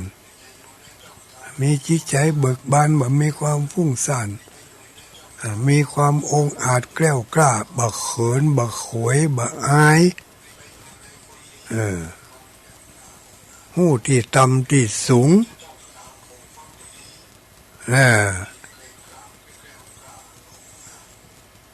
ข้อที่สี่ผู้ที่ทำบุญทำคุณงามความดีมาบ่อยๆปิโยเป็นที่ฮักที่ชอบใจของคนและเทวดาทั้งหลายพูดผีปีศาจก็ฮักเนอะมนุษย์สานังปิโยโหติอะมนุษย์สานังปิโยโหติเทวตาละขันตินี่เทวดาคอยคุ้มครองรักษา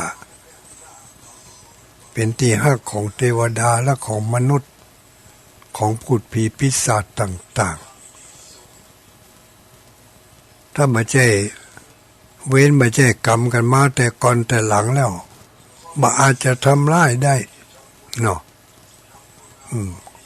บ่มีจิตใจที่จะคิดร้ายปองร้ายซึ่งกันและกัน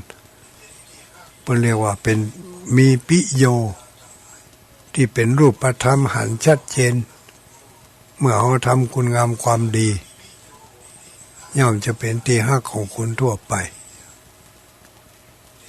ข้อที่ห้านี่ อันนี้สำคัญเหมือนกันเนี่ยข้อที่ห้านี่นะถ้าเราทำคุณงามความดีทำบุญทำทานมาตลอดนี่บอกว่าจะเป็นทำบุญประเภทใดเป็นคนชอบเพื่อแผ่แบ่งปันโอกาสของตัวเองให้แก่สังคมและคนอื่นอะมูลโหอะมูลโหอะมูลโหนี่คือก่อนจะตายนั่น บ่มีความล่มหลงด้วยสติบ่มีสติหลงบ่มีความห่วงหาอะไรอาวรณ์บ่มีความกังวลบ่มีความวิตกเศร้าอกเศร้าใจบ่อย่างนั้นก่อนจะตายนะเมื่อนึกถึงคุณงามความดีแล้วไปแล้วว่าอะมุลโหก่อนตายไม่หลงมีสติระลึกอยู่เสมอว่าเขาตายไปแล้วเขาจะต้องได้ไปที่ดีแน่นอนนะเขาบ่หลงตายเป็นว่าบ่หลงตายอามุลโหไม่หลงตายมีสติดีนึกถึงศีลถึงธรรมนึกถึงบุญถึงกุศลข้อที่สุดท้ายข้อ6ก็คือสุขติงผู้ที่ทำคุณงามความดีทำบุญทำกุศลมาตลอดผู้ที่บำเพ็ญตนทำตามหน้าที่ของเจ้าพุทธมาโดยตลอดตายไปแล้ว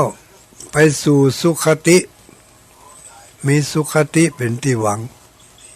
สุขังสุปฏิสุขังปฏิพุชติเมื่อตายไปแล้วย่อมจะได้ไปสู่สุขติสุขติมีอยู่1มนุษย์2สวรรค์3พรหมอันนี้สุขติที่ไปมาลงต่ำแน่นอนเพราะว่าได้ทำบุญมาตลอดทำคุณงามความดีมาตลอดถึงเวลาตายสุขติงตายแล้วย่อมจะไปสู่สุขติอันนี้ที่ไปของคนที่เพิ่นได้สร้างบุญสร้างกุศลด้วยประการใดๆก็ตามทำบ่อยๆทำจนเป็นนิสัยทำจนกึดหายใจเข้าก็กึดได้หายใจออกก็กึดได้แน่นอนอันนี้ส่ง7ประการ6ประการนี่จะต้องได้1จิตใจของคนที่ทำนั่นย่อมจะมีความเบิกบานแจ่มใสประการที่2คนนั้นจะมีชื่อเสียงฟุ้งขจรกระจายไปไกลทั้งไกลและใกล้ทวนลมและตามลมผู้ที่ทำบุญงามความดีมาบ่อยๆย่อมเป็นผู้มีความองอาจแกล้วกล้าบัดตกยอบตกต่ำในท่ามกลางฝูงชน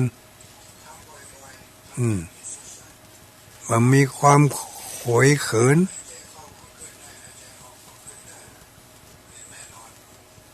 ย่อมเป็นที่ฮักที่ชอบใจของคนและเทวดาทั้งหลายพูดผีปีศาจทั้งหลายก็ฮักแป่งอมนุษย์สานังปิโยโหติหมู่มนุษย์ทั้งหลายก็ให้ความฮักความเอ็นดูคิดจะช่วยเฮาอยู่นี่ปิโยโหติแล้วก็อะมุลโหก่อนตายบ่มีความหลงมีสติดีระลึกได้อยู่เสมอระลึกถึงศีลถึงทานระลึกถึงบุญถึงกุศลระลึกถึงคุณงามความดีที่ตัวเองได้ทำมาทำบ่อยๆทำจนเกิดความเคยชินทำเอาจนมันเป็นนิสัยเมื่อทำบ่อยๆก็มีความชำนาญในการกึดมันอย่างกับคนที่ขี่รถนี่กะ ขับรถอะรถถีบเนี่ยเนาะเมื่อขับใหม่ๆนี่ก็ขึ้นย่ำทางซ้ายก็จะลงทางขวาขึ้นย่ำทางขวาก็จะลงทางซ้ายขึ้นทางใดก็จะลงทางนั้นลงไปทางหำลายหนึ่งนี่อันนี้ผมบอกเป็นกำเตื้อฝึกไปพอฝึกไปกำลังก็ขึ้นไปนั่งบนเบาะได้ละเบาะก็นั่นก็ปั่นได้ละบะตกละบะโกนละเนี่ยไปบ่พอมึนเข้าปั่นไปซักมือเลยข้างหนึ่งพอชำนาญเข้าซักมือสองข้างเลยมันก็ไปได้ของมันอยู่เนี่ยอันนี้คือคนที่เปิ่นฮัดขี่รถถีบเนาะเช่นเดียวกันญาติโยมทั้งหลายการทำบุญทำทานนี่ถ้าเราทำบ่อยๆฝึกหัดบ่อยๆมันจะบ่มีความหลงบ่หลงตายถึงแม้ว่าจะทำบาปทำอกุศลมานักแต่ว่าเขามันนึกถึงคุณงามความดีมันนึกถึงบุญบ่อยๆบุญที่เขานึกถึงบ่อยๆนั้นจะไปเกิดเกิงบาปที่เขาได้ทำเอาไว้บ่ได้ฮื้อผลเตือวันหน้าก่อนมันเข้ามันอาจจะอ่อนแหงไปก็ได้หรอกบาปตัวนั้น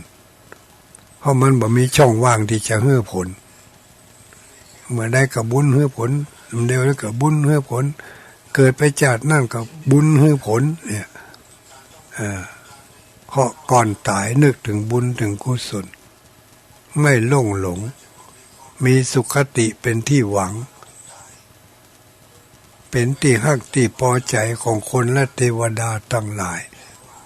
เป็นผู้ที่มีความองอาจแกล้วกล้าอาจหาญมาเคอะเขิน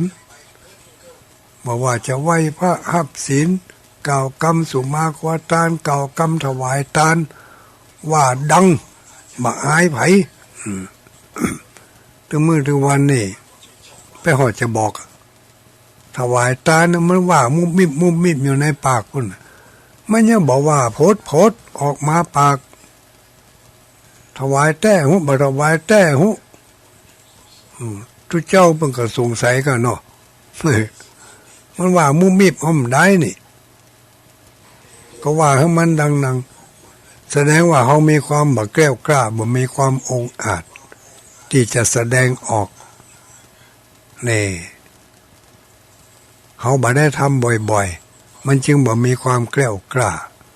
เพราะฉะนั้นต้องทำบ่อยๆจึงจะมีความแกล้วกล้าอาจหาญจิตใจเบิกบานแจ่มใสไม่ขุ่นมัวทำบุญทำคุณงามความดีบ่หวังสิ่งตอบแทนที่เป็นรูปธรรมสาธุหอมสตางค์สาวขอถูกหวยรางวัลที่หนึ่งเนอะ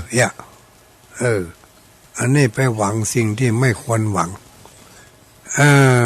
ก็เข้าใจเนาะอย่างน้อยๆก็เข้าใจละว่าเราทำบุญทำคุณงามความดีมาเนี่ยสิ่งที่เราจะพึงได้ที่เป็นรูปธรรมในปัจจุบันนี้ก็คือ1จิตใจของคนที่ทำนั้นเบิกบานแจ่มใส2ชื่อเสียงดีชื่อเสียงดีไปไหนไผก็สรรเสริญยกย่องไผหันหน้าหันตาก็นิยมชมชอบเป็นคนมีความองอาจแกล้วกล้าบักขวยเขินบักอายและการทำคุณงามความดีเนี่ยไปบ่อยๆเป็นที่ฮักของเทวดาและมนุษย์ก่อนจะตายก็นึกถึงบุญถึงกุศลได้อย่างฉับพลันบ่หลงไปนึกถึงบาปถ้าหลงไปนึกถึงบาปก็ลงอบายถ้าไม่หลงนึกถึงบาปนึกถึงแต่บุญก็ไปสู่สุขติมีสุขติเป็นที่หวังมีสุขติเป็นที่หมายสุขติก็มีอย่างว่านะมนุษย์1สวรรค์6พรหมอีก20 ปลาย 30 ปลายก็จำไม่ได้แล้วฮะแล้วแต่ว่าใครจะไปทางใดเนาะอันนี้ตั้งขึ้นทางบนทั้งนั้นญาติโยมหมู่เฮาทั้งหลายวันผู้ไปลืมเนอะพากันไปวัดไปว่าไปวัดไปว่าเปิ้นรับศีลก็ว่าดังๆเปิ้นถวายทานก็ว่าด้วยเปิ้นดังๆมีกระบูจานว่าคนเดียวดังเลยเปิ้นมันน้ำป้อมดังกำแล้วไม่อายไม่แย่หยังเปิ้นเฮืออายทำอย่างหนึ่งถั่วมาอายทำอย่างหนึ่งที่เปิ้นเฮืออายนั่นมันจะอายอย่างอีลูกฮิริโอตปะเปิ้นเฮืออายเฮือกลัวอายตะแก่ใจที่จะเนี่ยบาปกลัวใจที่จะไปได้รับความทุกข์เพราะการทำบาปนี่ก็สิ่งที่คนอายคนกลัวฮิริโอตปะแต่การกล่าวกรรมถวายสังฆทานกล่าวกรรมไหว้พระนี่จะไม่อายว่าไปถูกบ่ถูกแหนมเรื่องหนึ่งคะแนนว่ามันดังไว้ก่อนบัดนี้ได้เวลาอันสุดท้าย มียังที่จะฝากจะฟังทำเนี่ยฮะข่าวบริการไม่มีแล้วนี่เนาะบ่ได้รับข่าวบริการมาเป็นทางการหู้เอาก็ว่าเอาเอาเหลือเวลา20 นาทีเนาะเหลือ20 นาทีรับสายโอ้ปิดเครื่องให้หนึ่งเกียร์เนี่ยถ้าห้องปิดมันกวนกำลังจะเปิดสายเนอะ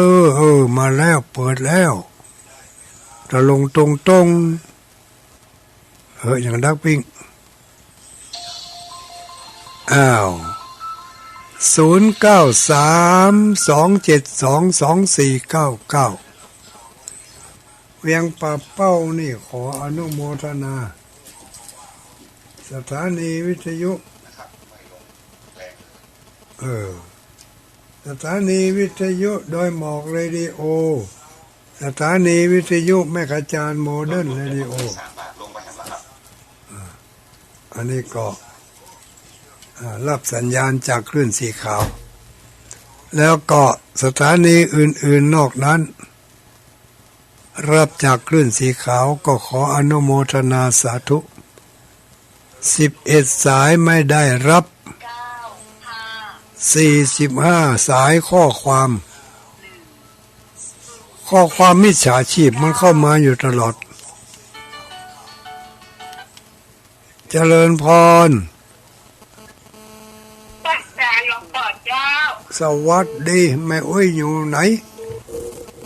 แม่ฉลาดเจ็ดสอนน้ำเบอร์บางปลาจะวันลำบางเจ้าแม่ฉลาดเจ็ดสอนเจ็ดเต็มนี้เลยเจ้าอนุโมทนาสาธุหนาวไปวัดนี่มันสบายเสียวดีใจแกเนาะแม่นกะมันม่วนอกม่วนใจดีลูกจะไปวัดนี่นะอนุโมทนาเนอเจ้าสาธุแม่อุ้ยท้องหน่อยไม่หลวงท้องหน่อยฟังอยู่ชัดเจนดีขึ้นดารุณีเมืองแปร่แม่หลวงวังหงส์รับทราบนะแม่หลวงวังหงส์นะอนุโมทนาสาธุสวัสดีเจริญพรปุ้ยอยู่ไหนปังโมกครับเชียงดาวสู้ครับปังโมกอยู่ครับปังโมกครับเชียงดาวครับปังโมกเชียงดาวนี่ครับแต่อาจารย์นี่ธรรมะแจ๋วจริงนะไม่บางอาจชมเกินไปพออาจารย์นั่นแหละอาจารย์มหาอะไรนะมหาชมชาติไปไกลนะอาจารย์เนี่ยไม่ธรรมดาเนาะไม่บางอาจชมเกินไปการเย็นนะอาจารย์เนาะอันก็ เป็นจะได้ทั้งเชียงดาวหนาวก็ เป็นไงไม่รู้ธรรมชาติแย่แล้วอ่ะ เชียงดาวหนาวไหม เป็นครับมันใกล้เขาล้อมรอบอาจารย์ อยู่วัดนั่นกะติถ้ำนั่นกะ เป็นวัดแล้วก็ให้เป็นแล้วดิพุทธญาณ ฮะ ตอนดีพุทธญาณก็ให้เป็นแล้วอ่ะ อ๋อเป็นอุทยานกะ ผมพุทธญาณเขา อ๋อ ให้เป็นแล้วดิองค์เมื่อวานเนี่ยผมมองฟังอยู่ อ๋อเขาให้แล้วให้วัดแล้ว อื ที่ ม อื่นยังไม่ได้เป็นเลยขึ้นวัดเฉยเลย อ๋อเอาขึ้นวัดแล้วก็เป็นเจ้าอาวาสเลยกะ ฮะ ขึ้นวัดแล้วก็จะเป็นเจ้าอาวาสเลยแล้วกะ ก็ไม่ยังผมมันได้อย่างเงี้ยยังมาคุมอยู่ตั้งนานแล้วอ่ะ 20 กว่าปีแล้วอาจารย์ โอ้ยังไม่ได้เลื่อนตำแหน่งด้วยกะ ก็ตำแหน่งนั้นอะอยู่ไปเฉยๆไม่ได้อะไรมันเป็นแล้วมันเป็นเนี่ยอาจารย์มันเป็นของอะไรเจ้าบ้านเขาให้มันเป็นเจ้าบ้านไง เออ แต่ก็เป็นวัดนั่นแหละมีหลายอย่างแล้วอาจารย์ครบแล้วอ่ะ อ๋อ 11 ไร่ เพียง ที่บ้านไร่ทำเอาให้ไว้ เพียงแต่ว่าไม่ได้ตั้งชื่อบ่ได้เนาะ ตั้งก็ตั้งได้แต่ว่ามันต้องใช้มันนี่พวกเนี้ยแต่ก่อนเนี้ยนะ เดี๋ยวนี้ก็เป็นทางการแล้วกะ ตังค์เยอะ ต่อ หลายล้านเนี่ย ต่อไปก็เป็นทางการละ นี่มันเป็นแล้วอาจารย์ อธิบดีพุทธวิญญาณเขาให้แล้วอ่ะ อ๋อสบายไป เขาให้เราให้ตังว่าแต่เรายังเวลายังไม่เรียบร้อยไง อ๋อ เขาได้แหละเพราะว่าเราหมดไปเยอะแล้วอ่ะ มันอยู่ที่เราอยู่เนาะ ครับแล้วมันนี่ต้องพักเรื่อยๆอ่ะเดี๋ยวนี้ไม่ต้องแล้วเขาให้แล้วอ่ะที่พอดีพุทธญาณเนี่ย ต่อไปก็ได้สบายแล้ว ผมก็รอฟังยุ่งเงินรู้จะไม่ยุ่งนั่นแหละ อ๋อ บอกครูบาเทพ ฟัง ครูบาเทพเขาไปว่าเขาให้แล้วนะให้แล้วแล้วก็แล้วข้างนอกเขาเป็นยังเขาถามเขานอกเขาเป็นแล้วก็ยังไม่ได้เป็นได้ไงวะเขารู้อ่ะคุณยุงเทพเขาศึกษาเขารู้อาจารย์อาจารย์กฤษน่ะเหรอใช่ครับที่ผมตัวผมเอง นั่นน่ะอาจารย์กฤษ ตัวผมเองที่ผมพูดอยู่เนี่ยอันนี้ผมเป็นผู้ดูแลอยู่เอง อ๋อ แต่ตัวจริงอยู่เป็นน้องชายลูกน้องสาวยังแม่เขาอ่ะ ครับโยมแม่โยมอุ้ยก็มีผู้ชายผู้หญิง3 คนโยมแม่แล้วก็น้องสาวแม่เขาเป็นแม่ของที่ดูแลที่นี่ผมอยู่สงครามอาจารย์มีโอกาสจะได้ไปแอลเนอะครับอาจารย์มีอาจารย์เข้ามาครั้งหนึ่งพ่ออะไรนะที่ว่าอะไรลืมไปแล้วเข้ามาเมืองแล้วมาหน่วยมาคนขับมาด้วยแล้วก็มีเจ๊เขาไงทำไม่ได้หลายปีแล้วครับอนุโมทนาขอบคุณครับอาจารย์ไงก็ทักทายมาบ่อยๆสาธุขอบคุณมาก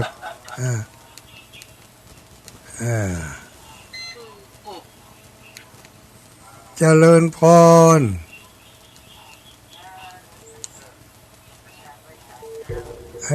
ไม่อุ้ยยัง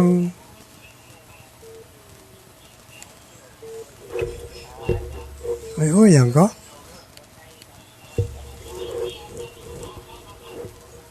ไม่อุ้ยยังก็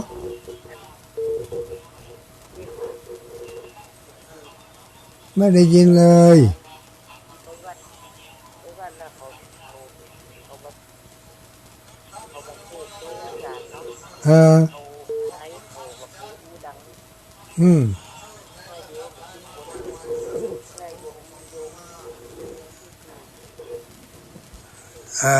เสียงโทรศัพท์ของตุลุงมันเบามากเลยไม่ได้ยิน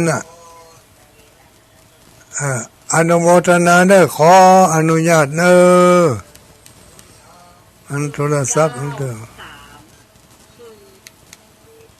เจริญพร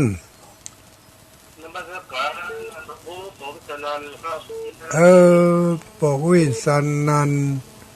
อินทรังสีเจ้าแต่เมื่อคนที่อาจจะอันจากผู้เปิดเจ้าแล้วก็ตันเขามันประเด็นนี้ตันพอดีเลยก็คิดถ้าเขาควายมันว่างมันถึงตันกันครับเนาะครับทั้งเดี๋ยวคนที่แหละแต่เมื่ออันนั่นน่ะ เสมือนที่แรกวันน่ะ อ๋อ ที่ตอนที่เปิดโทรศัพท์พี่กับรถมันโอ้ โอ้ดีละดีละ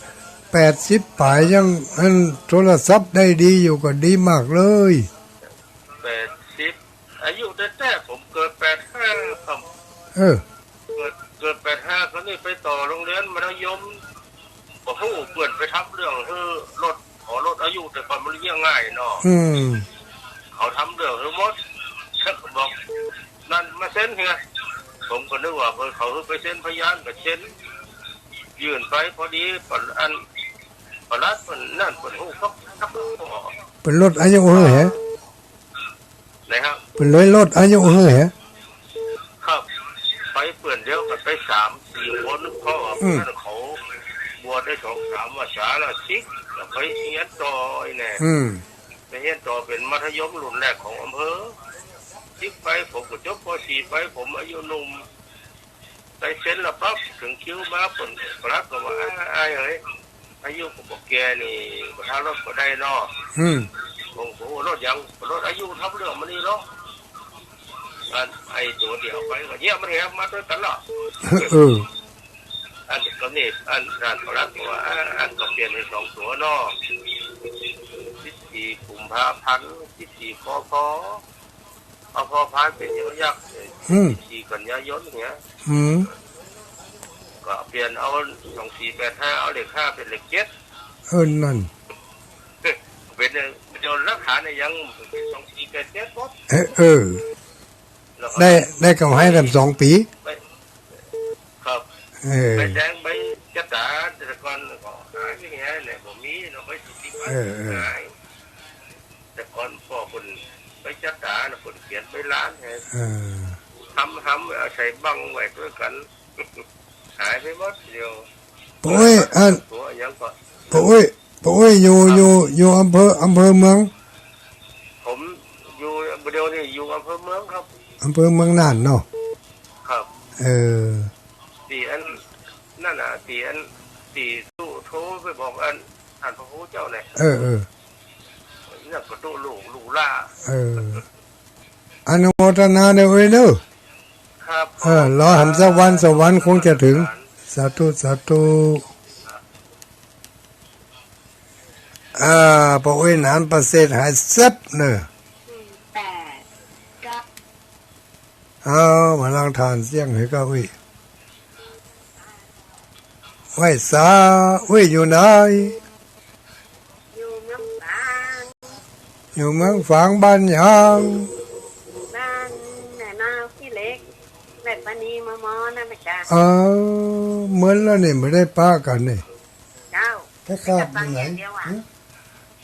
ไปคาบอยู่ไหนไปคาบอยู่ไหนอะแต่อยู่บ้านเนี่ยกัน5 ตังค์ทุลุงนะคะแต่แรกไปแวะกาดไม่เมาฮะนุไปที่ไหนไปกาดไม่เมาขี้เล็ก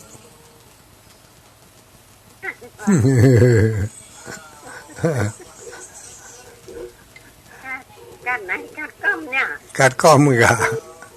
เจ้าวันที่28 29 30 31ได้ไปเอวอยู่ก็ที่ให้งูกับเจ้าที่วัดโสภณารามมันถ้าจะได้ไปอันที่อันพระบาทวัดพระพุทธบาทมันมีอันนั้นน่ะมันมีอันเปิดมีศพตัวเจ้าลูกลืมชื่อไปฮะที่ให้งูในก็ญาติกับคุณน่ะแล้วมันถ้าเขาไปมันไปญาติกับเจ้าก็จะไปอย่างเมื่อคืนก็ไปเมื่อวันก็ผ่านไปทั้งนั้นเจ้าผ่านไปได้มั้งล่ะตีจะลงมันด้วยว่าจะใกล้ไงเนาะใกล้ขนาดนั้นก็เจ้าการทั้งนี้เวลาก็จะไปตามให้งูฝั่งไอ้เนาะอันน่ะไปตามพระบาทของไอ้เนาะอันกะไปยืมไปใจไปสูตรพองอันกะตบอกเขาใส่อันข้ามาแล้วเนอะอีกอ่ะไม่เมาขี้เล็กหูก้อยอีกอ่ะที่เป็นอันไม่หลวงนะไม่หลวงกับหลานเจ้าเนี่ยนะไม่หลวงทุกคนนั่นนะแล้วนั่นกับหลานนั่นน่ะไปยืมหลานพ่องไปเยี่ยมหลานพ่องเนาะอนุโมทนาสาธุเจ้าไปสาเลยเจ้า สาธุสาธุอันงานศพที่ทุเจ้าวัดพระพุทธบาทอุดมนี่เพื่อจะปิดศพวันที่28ก็หา27 28อย่างนี้แล้วเปิ่นจะไปเปิดวันที่2วันที่2เพื่อจะทำการชาปนกิจ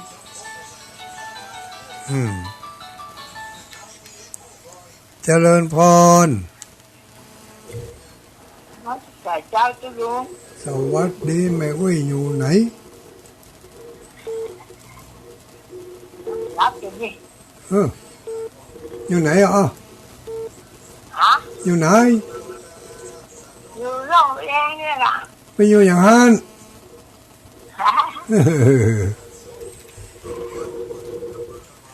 หนาวก็ล่องหัวแดงไว้หนาวไว้ทำไมอัลโลมหันแดดกันแล้วหันแดดละ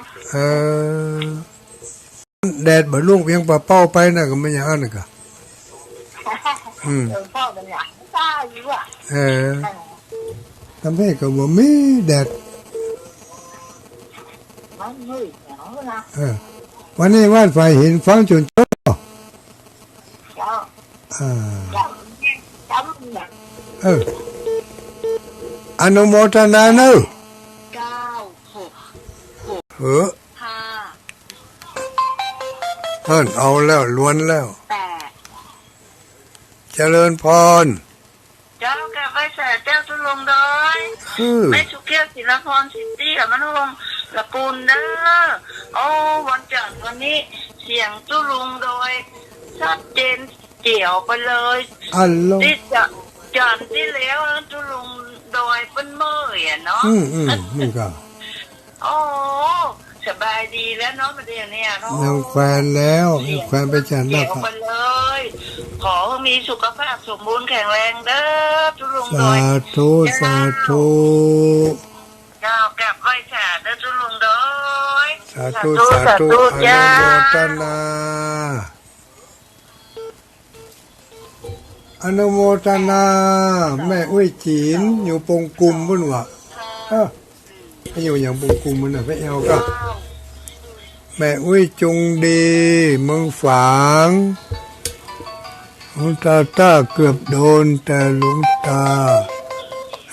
เกือบจะโดนคอเซ็นเตอร์ละแต่เจ้าเขาโทรมาน่ะ